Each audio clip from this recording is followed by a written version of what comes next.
Hello and welcome to Destiny Digits. This is the reading for Soul Urge number 22. Your Soul Urge number reveals to you the things that motivate you. And so if you are 22, you are motivated by being a master builder. You're very resourceful. You are a leader, very powerful. You are a top performer. Very logical, very intuitive. Now, those are some of the higher aspects of 22s when you're operating in that lower energy spectrum. Qualities like being manipulative or controlling or overly stressed or conflicted and flexible. Those are some of the energies that are on that spectrum that you have to combat at times. And you find that energy by using all the vowels in your birth name. If I didn't say that, of course, you can use the link in the description box to find your soul urge and then find the video that correlates. And just like in astrology, how you use your sun, your moon, your rising, Venus North Node, to track energies. In numerology, you have 4 numbers in your core chart. These are like the core makeup in numerology, your life path, expression, soul urge, and birthday. So those are the videos that I'm going to be doing. So if you learn those 4 numbers, you can always have videos to tap into. So far, 22, this is like beautiful. So I pull 3 oracle cards and then I take note of what's on the bottom of the deck. So on the bottom of the deck, we have abundance. Then we have blessings, enlightenment, and forgiveness. And an extra card came out, and that was success. Okay, like this is all good news. I'm excited. And so, like I said, you guys are top performers. Now, that's when you're operating in your best self. Now, if things aren't going as well, then we get that energy of being self-serving, right? We do it to advance self and we don't care about anybody else. But as a master builder, whatever you create in this life, it can be present, visible, and beneficial to those many generations after you. So you guys are pretty powerful. All right, so now I'm pulling 3 numerology cards from the deck I created, and then we'll take note of what's on the bottom. So next to blessings, we have impractical, vindictive, misunderstood. These are lower vibrations of 11. 11s are the dreamers, the illuminators. They show others the way. They're like the light in the world. But when they are operating on the lower end, some of the energies that they possess, that they have, are being impractical, being spiteful, and feeling misunderstood, like nobody gets them. And so I feel like if these were energies that you possessed, Spirit is asking you to understand that you are a way shower. You are a natural teacher. And if that is the perspective we have about others and about ourselves and our life, then it's going to be hard to see the blessings that are for us, right? Now, the other way we can see this is if we've dealt with people, places, things, and energies that have been vindictive to us, never really made an attempt to understand who we were or what we were about. If they always demanded things from us that just were not fair, they didn't make sense. Those people, those energies could have been blessings. Sometimes, certain people prepare us for what's to come next in our life, and it may not always feel good. It could actually be extremely uncomfortable when you're talking about being in careers or relationships or being with family or just situations that just make your skin crawl, right? For many reasons, but sometimes those experiences are blessings. Next to enlightenment, we have ambitious and determined. And so, abundance is available to you, and it's going to come in many different ways. But I feel like it can also come by spiritual enlightenment, right? So expect that too. Look for the tangible things in life. Look for the big, the very small. Look for it all. Blessings are everywhere. But there's also something that you are going to be awakened to, right? And once you know what you never knew before, it can literally change your entire life. So expect that to be a blessing that you can count on. And then we have forgiveness, low vibes of 11, shy and withdrawn.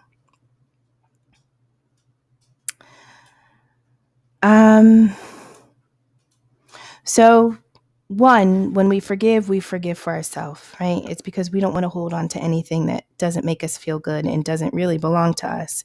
So, as soon as the experience ends and you learn of something that requires your forgiveness, it push through it as at the pace that's most comfortable for you and healthiest for you so that you can move to the next thing, right? Release it. Don't hold on to what doesn't serve you any longer than you have to. Sometimes when we are not forgiving of our past and of people and of experiences, we have a tendency to protect ourselves. So when we see shy and withdrawn, that's what we do to make sure that we can't get hurt again as we've been in the past. So it's like we operate with one foot in and one foot out, right? Because it lessens the blow of the disappointment whenever it comes, if it comes at all. And so I think Spirit is saying, do things with your whole heart, right? Forgive yourself, forgive others, because we don't want them to rob you of future experiences. Okay. You are going to learn something. Maybe you are going to learn that you have to forgive someone or for something. Okay.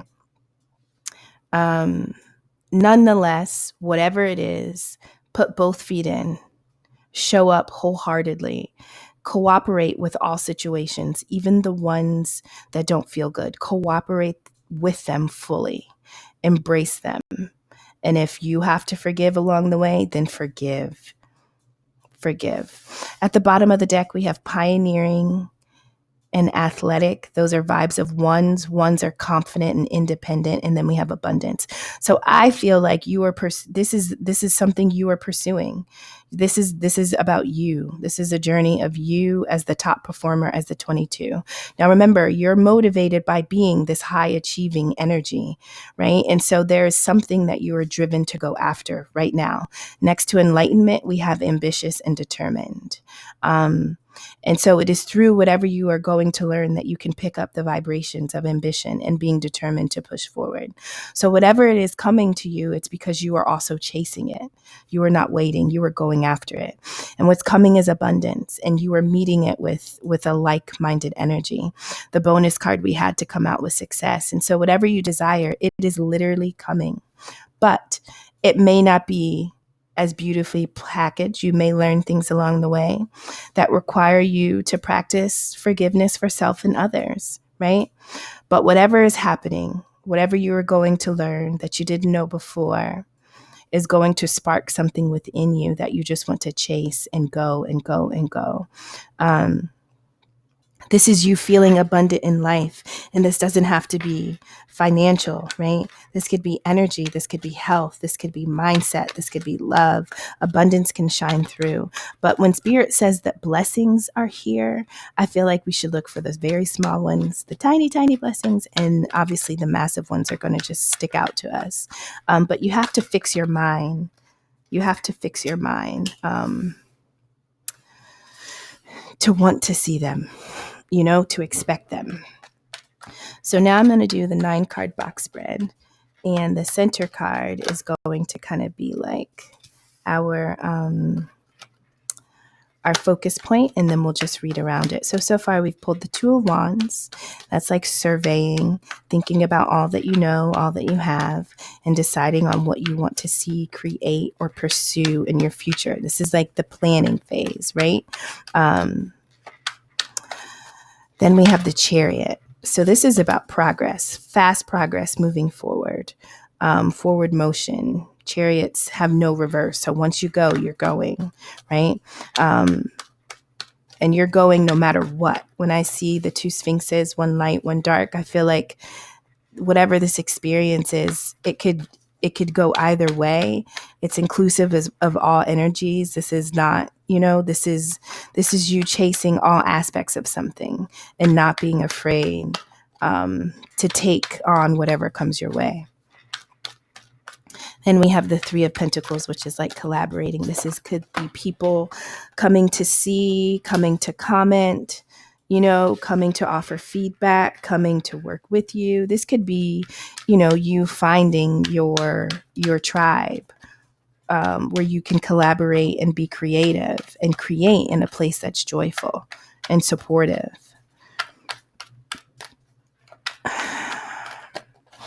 Second row, we have the Tower. So, anything that we have established in our life that is built on a faulty foundation, or things that are untrue, or things that are not, everlasting, that which we've built that on will fall. So after the Tower, we have the Cup, Seven of Cups, which talks about options, choices. It could also talk about the illusion of choice, thinking we have more options available to us than we really do.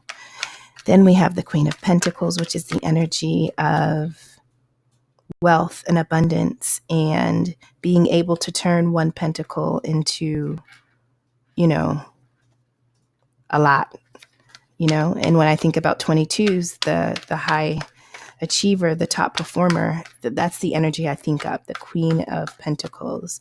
Those, whatever they create, it's around for others to see. So this was extra. We're going to keep it like that. All right. At the bottom of the deck, we have the Knight of Pentacles.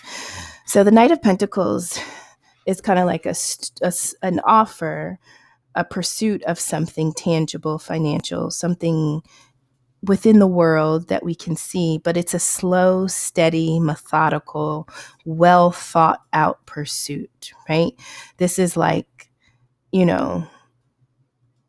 someone holding their business plan in their hand and saying, like, I'm going for it. Like, this makes sense to me, right? So we begin with the energy of the Seven of Cups. We have options, right? And I feel like we are choosing how we can best progress ourselves forward. Now, what got us to this energy of choice, of realizing that something needs to shift and something needs to change? That was the Tower moment. And that was in line with the Enlightenment. So something broke, something crashed, something ended. We could have anticipated it, or it could have been a total shock and surprise. But nonetheless, it requires a change in us. The way in which we respond determines a lot. And it is through this Tower falling that something has enlightened you. And that's why towers are necessary. They're not scary. They just tell us that something won't be the same after this takes place. So something within you has made you determined and ambitious, right? And so now you're like, I got to choose. I have choices. I need to consider many things. What would bring me, the biggest return on my investment? And I mean, that could be like literal investments and returns, but that could just be the energy. What can I do? What can I pursue that I would excel at, that I could really make remarkable? Right? And you're searching, you're choosing something that will bring you to this energy of the Queen of Pentacles. That's like the Midas touch. Anything you touch literally is gold. And so you want to be able to choose something. You want to be able to go through life knowing that what you have your hands in are things that are going to be meaningful, not to just you, but to others, right? As a master number 22, you have to know that you have like an extra kit attached to your life path, right? The master numbers, they have an excess of energy that they have to work with in a different way. Not that their life path is any more important or superior to another. It just means that there's something more that you have, that you possess, which means you will have to do more, right? That's not always a blessing. Sometimes that can be a curse. But nonetheless, this Tower has enlightened you about the choices that you have to move forward with. And you want to progress forward. So you're not just choosing for choosing's sake. You're choosing because you want to advance. You want to excel. You want to be abundant. You want to build and create something that is valuable and meaningful and trustworthy. Solid, and something that shows integrity, right? And so this Tower is what propelled this plan. This is what propelled you to, and this Tower could have been a blessing, right? Because it gave you the ability to plan and create for something else. And so when something leaves, it's for something else to come. And even if it's shocking and unexpected, it is what set us up for this next voyage. Now, above the Queen of Pentacles, we have the Three of Pentacles. And like I said, I feel like that's collaborating. So you want to build something where others are included. You want to build something that can benefit others. You want to collaborate with others. You want to find a tribe that can help you pursue whatever this mission is. Now, beneath the Seven of Cups, we have the Stand Your Ground card. That's the Seven of Wands. And this is about fighting for what you believe in. This is about even when you stand alone, you still stand because you're standing on the things that you find to be truthful, valuable. You have principle, right? And so sometimes, this person is at the top. And so sometimes when you're at the top, everyone can see you, and then they have opinions and perspectives, and then they can come for you in many different ways. But this is knowing that, guess what? People see you. They know that you have value, and they may try you in different ways, but you have all the power you need, right, to get through these experiences. Now, we have forgiveness, and then we have the moon. Right? And above the moon is the Tower.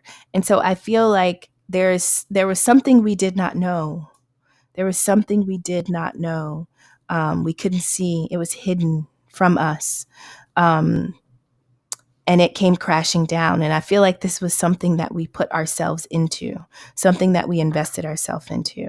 And we thought that it was a quality choice. We thought that it was something that we should fight for, something that we should defend. We thought that this was a Ten of Pentacles situation, which is like excess, abundance, it's wealth. But there was something about this situation. And this is from the past. The bottom row talks about our subconscious, something we came from. And so I feel like when you're involved in something, you pursue it to the max, right? You give everything you have because you want to see it flourish and be abundant. But something that you were involved in, something was not, it didn't have integrity, right? It lacked stability. Now, that wasn't known to you because that was what you were fighting for, defending, and really putting everything you had into. And so Spirit is saying, as you go into this next creative venture, as you plan, as you establish, as you create, forgive all involved. Forgive yourself for that past experience, right? Because if you hold on to that too heavy, then it is going to stop you from this next creation. So everything you learned about you and others in that situation is done. So take away what you need to know as you pursue this next line of success that's coming to you. At the same time as this 10 of Pentacles came, we also had this 9, and this talks about being self-sufficient and abundant. And so this is about just, you're here alone. You have done all this on your own, but then getting to the 10, this is like shared wealth. This is, something that benefits others. And these came out together.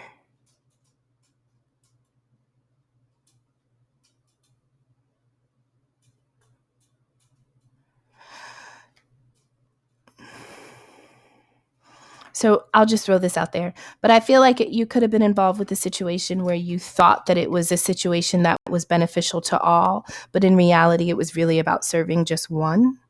I don't know. I'll just throw that out there. But yes. So you're creating this is a beautiful reading, and it shows progression, and it shows change, and it shows the trial. It shows how we should respond to it. It shows the outcome of the trial that we went through with this Tower, but it also shows us really refining our choices, our perspectives about the things that we chase, create, and want to be a part of. As a master number 22, like a lot of people are watching you, even if you've established nothing, even if even if you haven't gotten to where you want to get to, you have an energy that people notice, right? And so there's something that you desire to do, and the abundance is yours. So push forward. And if you are creating something that is, we have the word pioneering. So if you are starting something, if you are going after something that really hasn't been done, or you haven't really seen or experienced before, I think Spirit is saying it's by you thinking, planning, and taking your time this time and building things based on what you now know, that period of enlightenment. But also it's you being able to move forward after forgiving and letting go of what didn't serve you, right? Because that forgiveness is what teaches you how to move forward, right? Because we don't want to make the same issues. We don't want to go through the same situations. We don't want to give our energy to things that just really suck us dry. But sometimes it has to happen that way for us to learn what we need to learn. So you really have to take it all, the good and the bad, the light and the dark. And that's what I was saying about the Chariot. This is about forward motion, but I feel like now you can handle it all. The light, the dark, the known, the unknown. You can handle the twists, the turns, like, but you had to go through something that groomed you for this, right? All right, 22s, you are the top performers, and that is what motivates you at your core. Thank you for stopping by.